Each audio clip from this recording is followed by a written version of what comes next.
ನಮಃ. ಹರಿ ಓಂ.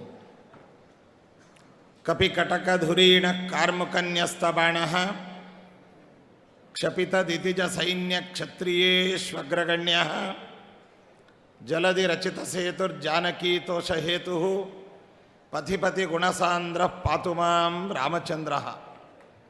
ಬುದ್ಧಿರ್ಬಲಂ ಯಶೋಧೈರ್ಯಂ ನಿರ್ಭಯತ್ವಂ ಅರೋಗತ ಅಜಾಡ್ಯಂ ವಾಕ್ಪಟುತ್ವಂಚ ಹನುಮತ್ಸ್ಮರಣಾತ್ ಭವೇತ್. ಪೂಜ್ಯಾಯ ರಾಘವೇಂದ್ರಾಯ ಸತ್ಯಧರ್ಮ ರತಾಯ ಚ ಭಜತಾಂ ಕಲ್ಪವೃಕ್ಷಾಯ ನಮತಾಂ ಕಾಮಧೇನವೇ. ಸರ್ವೇಪಿ ಸುಖಿನಃ ಸಂತು ಸರ್ವೇ ಸಂತು ನಿರಾಮಯಾಃ ಸರ್ವೇ ಭದ್ರಾಣಿ ಪಶ್ಯಂತು ಸರ್ವೇ ಸುಗುಣಶಾಲಿನಃ. ವೇದಿಕೆಯ ಮೇಲೆ ಆಸೀನರಾದಂತಹ ಶ್ರೀ ಶಂಕರಾಚಾರ್ಯರ ಪೀಠದ ರಾಘವೇಶ್ವರ ಭಾರತೀ ಸ್ವಾಮಿಗಳು, ರಾಮಚಂದ್ರಾಪುರ ಮಠದ ಶ್ರೀಗಳು ನಮಗೆ ಅತ್ಯಂತ ಆತ್ಮೀಯರು. ಅವರಿಲ್ಲಿ ವೇದಿಕೆಯಲ್ಲಿ ಆಸೀನರಾಗಿದ್ದಾರೆ. ಅವರನ್ನು ತುಂಬ ಹೃದಯದಿಂದ ಅಭಿನಂದಿಸಿ, ಅದೇ ರೀತಿಯಾಗಿ ಆದಿಚುಂಚನಗಿರಿ ಸಂಸ್ಥಾನದ ಶಿಷ್ಯವರ್ಗಕ್ಕೆ ಸೇರಿರ್ತಕ್ಕಂತಹ ಶ್ರೀಗಳು ಇಲ್ಲಿ ಉಪಸ್ಥಿತರಿದ್ದಾರೆ. ಅವರನ್ನು ಅಭಿನಂದಿಸಿ, ವೇದಿಕೆಯ ಮೇಲೆ ರಾಜಕೀಯ ಕ್ಷೇತ್ರದ ಅನೇಕ ಹಿರಿಯರುಗಳಿದ್ದಾರೆ. ಕೇಂದ್ರ ಮಂತ್ರಿಗಳಾದ ಪ್ರಹ್ಲಾದ್ ಜೋಶಿಯವರು, ಮಾಜಿ ಮುಖ್ಯಮಂತ್ರಿಗಳಾದಂತಹ ಸದಾನಂದ ಗೌಡರು, ಅದೇ ರೀತಿಯಾಗಿ ರಾಜ್ಯ ಮಂತ್ರಿಗಳು ಮತ್ತು ಸ್ಪೀಕರ್ ಆಗಿ ಕೆಲಸ ಮಾಡಿರ್ತಕ್ಕಂತಹ ಹವ್ಯಕ ಸಮುದಾಯದ ಈ ಸಮ್ಮೇಳನದ ಅಧ್ಯಕ್ಷರಾದ ವಿಶ್ವೇಶ್ವರ ಹೆಗಡೆ ಕಾಗೇರಿಯವರು, BY ವಿಜಯೇಂದ್ರ ಅವರು ರಾಜ್ಯ BJP ಅಧ್ಯಕ್ಷರಾಗಿ,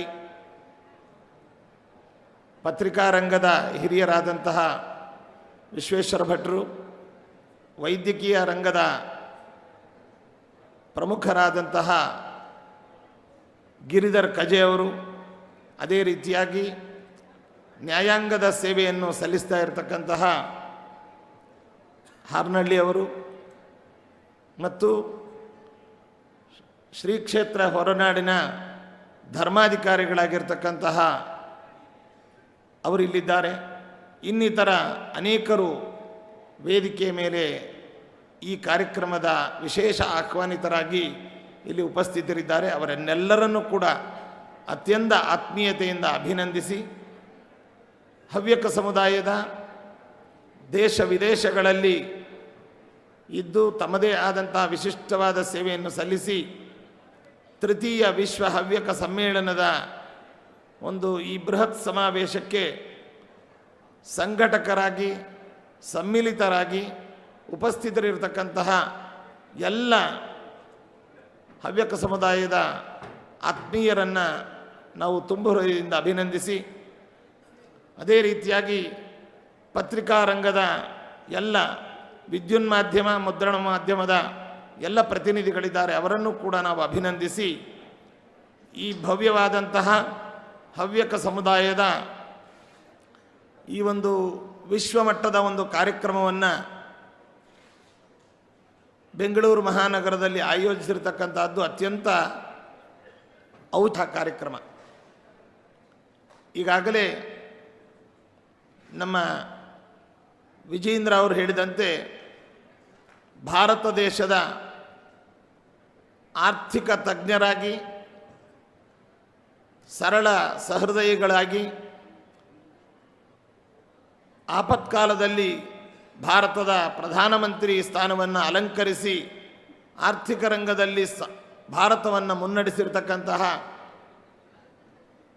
ಡಾಕ್ಟರ್ ಮನಮೋಹನ್ ಸಿಂಗ್ ಅವರು ನಿನ್ನೆ ಈ ದಿನ ಇಹಲೋಕವನ್ನು ತ್ಯಜಿಸಿ ಭಗವಂತನ ಪಾದವನ್ನು ಸೇರಿದ್ದಾರೆ. ಅವರ ಆತ್ಮಕ್ಕೆ ಸದ್ಗತಿಯಾಗಲಿ ಎಂಬುದಾಗಿಯೂ ಕೂಡ ಭಗವಂತನಲ್ಲಿ ಪ್ರಾರ್ಥಿಸುತ್ತಾ, ಈ ತೃತೀಯ ವಿಶ್ವ ಹವ್ಯಕ ಸಮ್ಮೇಳನದ ಕಾರ್ಯಕ್ರಮವನ್ನು ಕೇಂದ್ರ ಬಿಂದುವಾಗಿ ನಮಗೆಲ್ಲರಿಗೂ ಕಾಣ್ತಾ ಇರತಕ್ಕಂಥ ವ್ಯಕ್ತಿಗಳು ಸಮಾಜವನ್ನು ಸಂಘಟನೆ ಮಾಡಿ ಧಾರ್ಮಿಕವಾಗಿ, ಸಾಮಾಜಿಕವಾಗಿ, ಸಾಂಸ್ಕೃತಿಕವಾಗಿ ಮುನ್ನಡೆಸ್ತಾ ಇರತಕ್ಕಂತಹ ನೇತಾರರು ನಿಮ್ಮೆಲ್ಲರ ಅತ್ಯಂತ ಆತ್ಮೀಯರು ಆದಂತಹ ನಮ್ಮ ರಾಮಚಂದ್ರಾಪುರ ಮಠದ ರಾಘವೇಶ್ವರ ಭಾರತಿ ಸ್ವಾಮಿಗಳವರು, ಅವರ ನಗುಮುಖ, ಅವರ ಸಂಸ್ಕೃತಿ, ಸರಳತೆ ಜೊತೆಗೆ ಧಾರ್ಮಿಕವಾಗಿ ಜನರನ್ನು ಚೈತನ್ಯವಂತರನ್ನಾಗಿ ಮಾಡುವ ಮೂಲಕ ನಮ್ಮ ಸಂಸ್ಕೃತಿ ಗ್ರಂಥಗಳ ಪರಿಚಯವನ್ನು ರಾಮಾಯಣ ಮೊದಲಾದ ಗ್ರಂಥಗಳ ಪ್ರವಚನಗಳ ಮೂಲಕವಾಗಿ ಎಲ್ಲರಿಗೂ ಕೂಡ ವಿಶೇಷವಾಗಿ ಆದರ್ಶವನ್ನು ಬಿತ್ತರಿಸ್ತಾ ಇರತಕ್ಕಂಥ ಸ್ವಾಮಿಗಳನ್ನು ನಾವು ಅದೆಷ್ಟು ಅಭಿನಂದಿಸಿದರೂ ಕೂಡ ಅದು ಕಮ್ಮಿ ಅಂತ. ಅವರ ರಾಮಕಥೆಗಳ ಮೂಲಕವಾಗಿ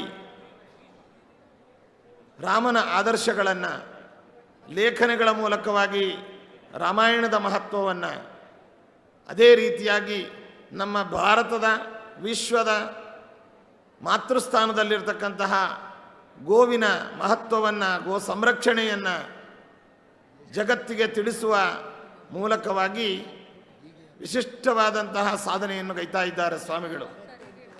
ಅಂತಹ ಸಮುದಾಯದ ಧರ್ಮಪೀಠದ ಸ್ವಾಮಿಗಳು ಅಂತ ಹೇಳಲಿಕ್ಕೆ ಒಂದು ರೀತಿಯ ಹೆಮ್ಮೆ ಆಗ್ತದೆ. ಇನ್ನು ಈ ಹವ್ಯಕ ಸಮಾಜದ ಬಗ್ಗೆ ಹೇಳುವಾಗ, ಈ ಸಮಾಜ ಈಗಾಗಲೇ ಪೂರ್ವೋಪನ್ಯಾಸಕರು ತಿಳಿಸಿದಂತೆ ನಮ್ಮ ಕನ್ನಡದಲ್ಲಿ ಒಂದು ಮಾತಿದೆ, ಆಡು ಮುಟ್ಟದ ಸೊಪ್ಪಿಲ್ಲ ಅಂತ. ಆಡು ಪ್ರಾಣಿ ಎಲ್ಲ ಸೊಪ್ಪುಗಳನ್ನು ತನ್ನ ಆಹಾರವನ್ನಾಗಿ ಸ್ವೀಕರಿಸ್ತದಂತೆ. ಅದು ವಿಷವಾಗಿರಬಹುದು, ಸಿಹಿಯಾಗಿರ್ಬೋದು, ಅಥವಾ ಯಾವುದೇ ರುಚಿ ಇಲ್ಲದೇ ಇರತಕ್ಕಂಥದ್ದಾಗಿರ್ಬೋದು.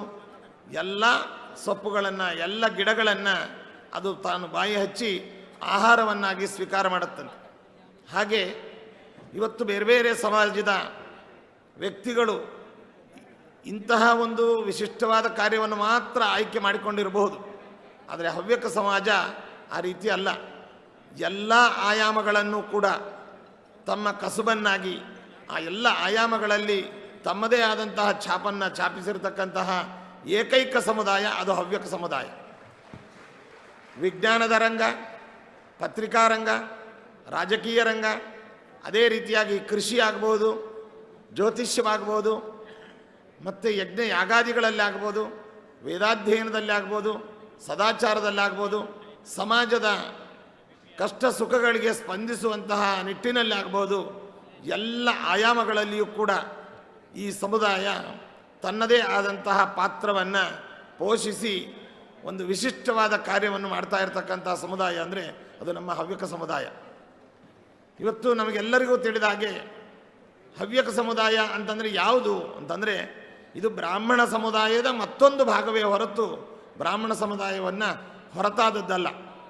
ಇವತ್ತು ಬ್ರಾಹ್ಮಣನಿಗೆ ಮುಖ್ಯವಾದ ಕರ್ತವ್ಯವನ್ನು ಶಾಸ್ತ್ರದಲ್ಲಿ ವಿಧಾನ ಮಾಡುವಾಗ ಅಧ್ಯಯನ, ಅಧ್ಯಾಪನ, ಯಜನ, ಯಾಜನ, ದಾನ, ಪ್ರತಿಗ್ರಹ ಅಂತ 6 ಕರ್ಮಗಳನ್ನು ವಿಧಾನ ಮಾಡಿದ್ದಾವೆ. ತಾನು ಅಧ್ಯಯನ ಮಾಡಬೇಕು, ಇನ್ನೊಬ್ಬರಿಗೆ ಪಾಠವನ್ನು ಹೇಳುವ ಮೂಲಕ ಅಧ್ಯಾಪನ ಮಾಡಬೇಕು. ತಾನು ಯಾಗವನ್ನು, ಯಜ್ಞ ಯಾಗಾದಿಗಳನ್ನು ಮಾಡಬೇಕು, ಸಮಾಜದ ಒಳಿತಿಗಾಗಿ ಯಜ್ಞ ಯಾಗಾದಿಗಳನ್ನು ಮಾಡಿಸಬೇಕು. ದಾನ ನೀಡಬೇಕು, ಪರರಿಂದ ದಾನವನ್ನು ಸ್ವೀಕಾರ ಮಾಡಬೇಕು. ಇದು ಷಟ್ಕರ್ಮ ನಿರತರಾದಂತಹದ್ದು ಬ್ರಾಹ್ಮಣ್ಯದ ಒಂದು ಧರ್ಮ ಅಂತ ಹೇಳಿದ್ದಾರೆ. ಅಂತಹ ಅದರಲ್ಲಿ ಪ್ರಮುಖವಾದಂತಹದ್ದು ಈ ಹವ್ಯ. ಅಂದರೆ ಹವ್ಯಕರು ಅಂತಂದರೆ, ಹವ್ಯ ಕಾರ್ಯ ಅಂತಂದರೆ ದೇವತಾ ಕಾರ್ಯ ಅಂತ. ಈ ದೇವತಾ ಕಾರ್ಯ ಯಾರೊಬ್ಬರ ಸಲುವಾಗಿ ಮಾಡುವಂಥದ್ದಲ್ಲ, ವಿಶ್ವದ ಸಲುವಾಗಿ, ದೇಶದ ಸಲುವಾಗಿ, ಸಮುದಾಯದ ಸಲುವಾಗಿ, ಆರ್ತರ ಸಲುವಾಗಿ, ದೀನರ ಸಲುವಾಗಿ ಆಚರಿಸುವಂತಹ ಒಂದು ಕಾರ್ಯವಾಗಿದೆ.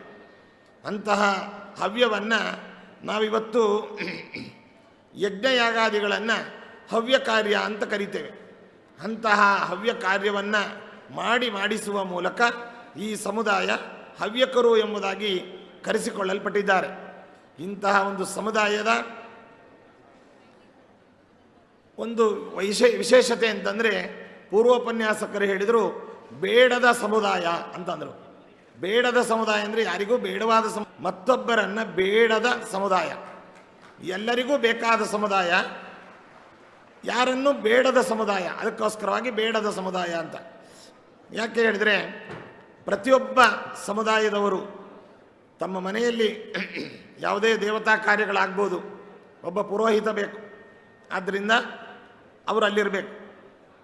ಕೃಷಿ ಮಾಡಲಿಕ್ಕೆ ಅದಕ್ಕೆ ಬೇಕು. ಪತ್ರಿಕಾರಂಗದ ಮೂಲಕವಾಗಿ ನಮಗೆ ಆ ಸಮುದಾಯ ಬೇಕು. ವಿಜ್ಞಾನದ ಮೂಲಕವಾಗಿ ನಮಗೆ ಆ ಸಮುದಾಯ ಬೇಕು. ಅಥವಾ ಮತ್ಯಾವುದೋ ಒಂದು ಕಾರ್ಯಕ್ರಮದಲ್ಲಿ ಎಲ್ಲ ರೀತಿಯಲ್ಲಿಯೂ ಎಲ್ಲರಿಗೂ ಬೇಕಾದ ಸಮುದಾಯ, ಯಾರನ್ನು ಕೈ ಚಾಚಿ ಬೇಡದ ಸಮುದಾಯ, ಅದು ಹವ್ಯಕ ಸಮುದಾಯ.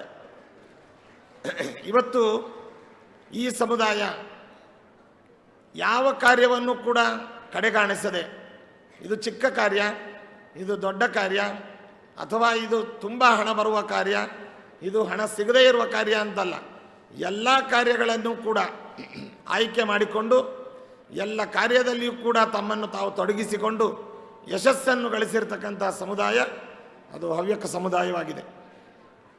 ಅಂತಹ ಸಮುದಾಯ ನಮಗೆ ನಿಜವಾಗಲೂ ಕೂಡ ಭವ್ಯ ಭಾರತದ ನಿರ್ಮಾಣಕ್ಕೆ ಇವತ್ತು ಬ್ರಾಹ್ಮಣರು ಮಾತ್ರ ಇದ್ದರೆ ಅಲ್ಲ, ಅಥವಾ ಮತ್ತೊಂದು ಸಮುದಾಯದವರು ಮಾತ್ರ ಇದ್ದರೆ ಅಲ್ಲ, ಎಲ್ಲ ಸಮುದಾಯಗಳ ಸಮ್ಮಿಲನವೇ ಭವ್ಯ ಭಾರತದ ಸಮುದಾಯ ಒಂದು ನಿರ್ಮಾಣಕ್ಕೆ ಅದು ಮುಖ್ಯವಾದದ್ದಾಗತ್ತೆ ಅಂತನ್ನುವಂತಹ ಹಿನ್ನೆಲೆಯಲ್ಲಿ ಈ ಸಮುದಾಯದ ಒಗ್ಗಟ್ಟು, ಹಿತಚಿಂತನೆ, ಕರ್ತವ್ಯದ ಬೋಧನೆ ಜೊತೆಯಲ್ಲಿ ಈ ಸಮುದಾಯಕ್ಕೆ ಆಗಬೇಕಾದಂತಹ ಲಾಭಗಳು ಅಥವಾ ಈ ಸಮುದಾಯದ ಕುಂದು ಕೊರತೆಗಳು ಇದನ್ನೆಲ್ಲವನ್ನು ದೃಷ್ಟಿಯಲ್ಲಿಟ್ಟುಕೊಂಡು ಅದರ ಪರಿಹಾರವನ್ನು ಹುಡುಕಿ ಸೂಕ್ತ ಮಾರ್ಗದರ್ಶನವನ್ನು ಮಾಡುವ ಉದ್ದೇಶದಿಂದ ಈ ತೃತೀಯ ವಿಶ್ವ ಹವ್ಯಕ ಸಮುದಾಯದ ಒಂದು ಕಾರ್ಯಕ್ರಮವನ್ನು ಈ ಸುವ್ಯವಸ್ಥಿತವಾದ ರೀತಿಯಲ್ಲಿ ಇಲ್ಲಿ ಆಯೋಜನೆ ಮಾಡಿ ಆಚರಿಸ್ತಾ ಇರ್ತಾರೆ.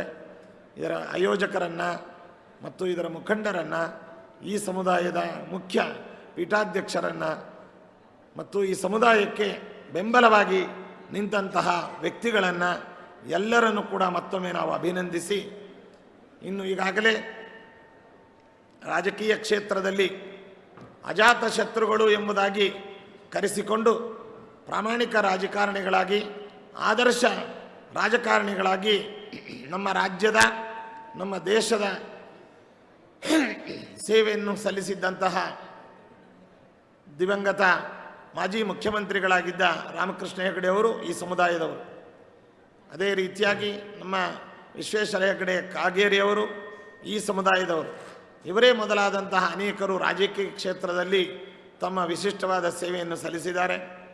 ಇನ್ನು ಪತ್ರಿಕಾರಂಗದಲ್ಲಿ ಇಡೀ ನಮ್ಮ ರಾಜ್ಯವನ್ನು ಪತ್ರಿಕಾರಂಗದ ಮೂಲಕವಾಗಿ ವ್ಯಾಪಿಸಿರುವಂತಹ ತ್ರಿವಿಕ್ರಮ ವ್ಯಕ್ತಿತ್ವದ ವ್ಯಕ್ತಿಗಳು ಅಂತಂದರೆ ನಮಗೆ ಮೊದಲಿಗೆ ಕಣ್ಣಿಗೆ ಕಾಣುವಂಥ ವ್ಯಕ್ತಿಗಳು ನಮ್ಮವರೇ ಆದಂತಹ ವಿಶ್ವೇಶ್ವರ ಭಟ್ರು. ಅವರು ಎಲ್ಲಿ ಕಾಲಿಟ್ಟರೂ ಕೂಡ ತಮ್ಮ ಪ್ರಾಮಾಣಿಕ ಬರವಣಿಗೆಯ ಮೂಲಕವಾಗಿ ಮತ್ತು ಅವರ ವಿಶೇಷವಾದ ಕಾರ್ಯವೈಖರಿಯ ಮೂಲಕವಾಗಿ ತಮ್ಮದೇ ಆದಂತಹ ವಿಶಿಷ್ಟ ಒಂದು ಮುದ್ರೆಯನ್ನು ಒತ್ತುವ ವ್ಯಕ್ತಿತ್ವ ವಿಶ್ವೇಶ್ವರ ಭಟ್ರು. ಅವರು ಈ ಹಿಂದೆ ಅನೇಕ ಪತ್ರಿಕೆಗಳಲ್ಲಿ ಸೇವೆಯನ್ನು ಸಲ್ಲಿಸಿ ಈಗ ವಿಶ್ವವಾಣಿ ಅನ್ನುವಂಥ ಒಂದು ಪತ್ರಿಕೆಯನ್ನೇ ಹುಟ್ಟುಹಾಕಿ ವಿಶೇಷವಾಗಿ ಜನಮೆಚ್ಚುಗೆಯನ್ನು ಪಡೆದಿರತಕ್ಕಂಥವರು ಈ ಸಮಾಜದವರಾಗಿದ್ದಾರೆ. ಅದೇ ರೀತಿಯಾಗಿ ರವೀಂದ್ರ ಭಟ್ರಾಗ್ಬೋದು, ರವಿ ಹೆಗಡೆಯವರಾಗ್ಬೋದು, ಮತ್ತು ಈ ಪತ್ರಿಕಾ ಮಾಧ್ಯಮದ ನಮ್ಮ ಮೈಸೂರು ಮಿತ್ರ ಪತ್ರಿಕೆಯವರು, ಈ ಥರ ಎಲ್ಲ ರಂಗದಲ್ಲಿಯೂ ಕೂಡ ಪತ್ರಿಕಾ ರಂಗದಲ್ಲಿ ವಿಶೇಷವಾಗಿ ಈ ಸಮುದಾಯದ ವ್ಯಕ್ತಿಗಳು ತಮ್ಮದೇ ಆದಂತಹ ಒಂದು ಗುರುತನ್ನು ಶಾಶ್ವತವಾಗಿ ಮೂಡಿಸಿದ್ದಾರೆ.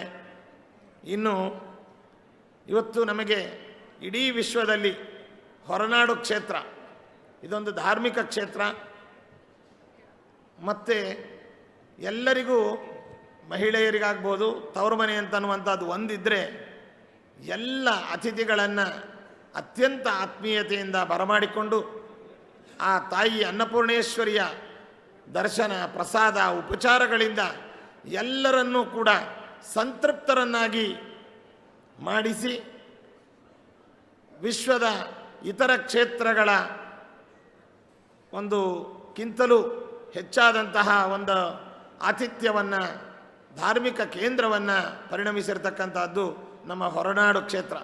ಅದರ ಧರ್ಮಾಧಿಕಾರಿಗಳು ಕೂಡ ಈ ಸಮುದಾಯದವರು ಅಂತ ಹೇಳಲಿಕ್ಕೆ ನಮಗೆ ಬಹಳ ಹೆಮ್ಮೆ ಆಗ್ತದೆ. ನಮ್ಮ ಭೀಮೇಶ್ವರ ಜೋಯಿಸರು, ಅವರ ತಮ್ಮಂದಿರು, ಇವರೆಲ್ಲರೂ ಕೂಡ ಒಂದು ಆತಿಥ್ಯಕ್ಕೆ ಒಂದು ಪ್ರತಿರೂಪರು. ಹೀಗೆ ಅನ್ನದಾನದಿಂದ ಹಿಡಿದು ವಿದ್ಯಾದಾನ, ತಂತ್ರಜ್ಞಾನ, ಪತ್ರಿಕಾರಂಗ, ರಾಜಕೀಯ ರಂಗ, ಕೃಷಿ ರಂಗ ಮತ್ತು ವೇದದ ಷಡಂಗಗಳಲ್ಲಿ ಒಂದಾದಂತಹ ಜ್ಯೋತಿಷ್ಯ, ಪಂಚಾಂಗ ಇತ್ಯಾದಿಗಳ ಮೂಲಕವಾಗಿ ವೈದ್ಯಕೀಯ ರಂಗದಲ್ಲಿ ಏನು ಪ್ಯಾಂಡಮಿಕ್ ಕರೋನಾ ಪೀರಿಯಡ್ನಲ್ಲಿ ಇವತ್ತು ನಾವೆಲ್ಲ ಆ ಪ್ಯಾಂಡಮಿಕ್ಕಿಗೆ ಒಂದು ಚಿಕಿತ್ಸೆಯೇ ಇಲ್ಲ, ಔಷಧಿಯೇ ಇಲ್ಲ ಎಂಬುದಾಗಿ ಇಡೀ ಮನುಕುಲ, ವಿಶ್ವ ಮನುಕುಲ ತತ್ತರಿಸಿದಂತಹ ಸಂದರ್ಭದಲ್ಲಿ ನಮ್ಮ ಗಿರಿಧರ್ ಕಜೆ, ಡಾಕ್ಟರ್ ಗಿರಿಧರ್ ಕಜೆ ಅವರು ತಮ್ಮ ಸಾಧನೆಯೊಂದಿಗೆ ವಿಶೇಷವಾದ ಔಷಧಿಗಳನ್ನು ಶಾಸ್ತ್ರೀಯವಾದ ರೀತಿಯಲ್ಲಿ ಅದಕ್ಕೆ ಒದಗಿಸಿ ಅನೇಕರಿಗೆ ಈ ಯಾವ ಪ್ಯಾಂಡಮಿಕ್ಕನ್ನು ತಪ್ಪಿಸಿರುವಂಥದ್ದು. ಆ ಸಂದರ್ಭದಲ್ಲಿ ಇನ್ನೂ ಹೆಚ್ಚಿನ ಮಟ್ಟದಲ್ಲಿ ಕೇಂದ್ರ ರಾಜ್ಯ ಸರ್ಕಾರ ಅವರಿಗೆ ನೆರವನ್ನು ನೀಡಿದ್ದೇ ಆದಲ್ಲಿ ಇನ್ನೂ ಹೆಚ್ಚಿನ ಸೌಕರ್ಯವನ್ನು ಒದಗಿಸಬಹುದಾಗಿತ್ತು. ಅಂತಹ ಗಿರಿಧರ್ ಕಜೆ ಅವರು ಇವತ್ತು ಆಯುರ್ವೇದದ ಒಂದು ಅಪರ ಧನ್ವಂತರಿ ಎಂಬುದಾಗಿಯೂ ಕೂಡ ಎಲ್ಲರಿಂದ ಕೀರ್ತಿತರಾಗಿದ್ದಾರೆ. ಅವರು ಕೂಡ ಈ ಸಮಾಜದವರು ಅಂತ ಹೇಳಲಿಕ್ಕೆ ನಮಗೆ ಅತ್ಯಂತ ಹೆಮ್ಮೆ ಆಗ್ತದೆ.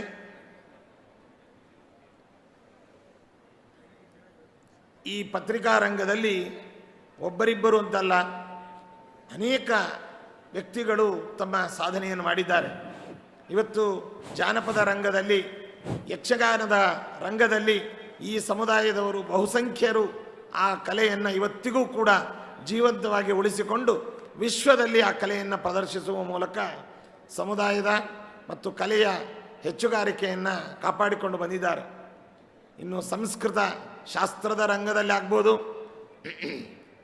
ಮತ್ತು ಶಿಕ್ಷಣದ, ಲೌಕಿಕ ಶಿಕ್ಷಣದ ರಂಗದಲ್ಲಿ ಆಗ್ಬೋದು, ಈ ಸಮುದಾಯದ ವ್ಯಕ್ತಿಗಳು ಅನೇಕರು ಸಾವಿರಾರು ಸಂಖ್ಯೆಯಲ್ಲಿದ್ದಾರೆ. ಇಂತಹ ಒಂದು ಭವ್ಯ, ಸುಸಂಸ್ಕೃತ, ಸರಳ, ಸಜ್ಜನಿಕೆಯ ಸಮುದಾಯ ಹವ್ಯಕ ಸಮುದಾಯವಾಗಿದೆ.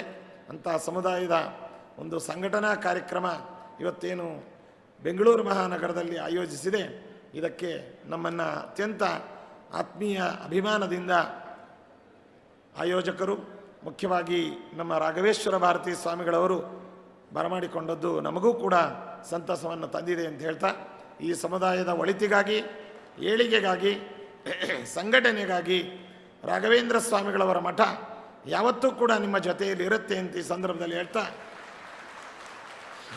ಈ ಸಂದರ್ಭದಲ್ಲಿ ಒಂದು ಮಾತನ್ನು ನಾವು ಹೇಳಲಿಕ್ಕೆ ತುಂಬ ಹೆಮ್ಮೆಯನ್ನು ಪಡ್ತೇವೆ.